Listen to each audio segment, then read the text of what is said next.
Hi, it's Yamir Lagua, and now I'm going to discuss my codes on lab number 2 on prelim. So we've made the student information system, salary calculator, and online shopping cart. So for the student information system, I've have some error here. I exchange or interchange the student information system into number 2. It should be vice versa. So the don't confuse. Ito yung ano ko, ay student information system ko. Okay, so for my student information system,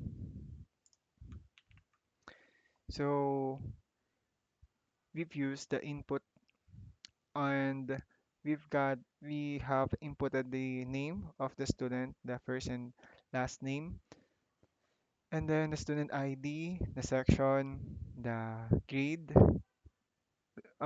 We collected the three grades, the first grade, second grade, and then the third grade with the student report and then printed it in the student report. We've used the file for string formatting here. Ayan, yung F string. And then the salary calculator is ito. Meron na rin siyang tawag nito, computation. Meron siyang computation na dito. Kinuha rin dito yung full name ng employee. Meron salary, tapos yung overtime hours, tapos pinrint yung salary slip. Welcome. Name of the employee. Here's your summary payslip. Basic salary, ganyan. Overtime and hours, gross salary, net salary. And then for our online shopping cart, ayan.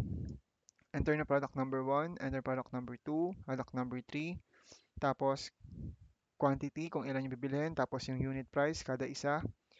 So, sa cellphone din, ganyan, then shoes. Then after that, may computation, total, ayan, cart summary,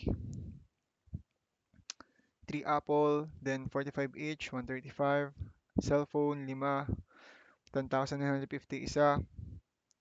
Total is 5,407, 54,750. Shoes, dalawa. Total, 25,120. And then the total amount. So, pretty much that's it naman. Dun lang for lab number 2 on prelim.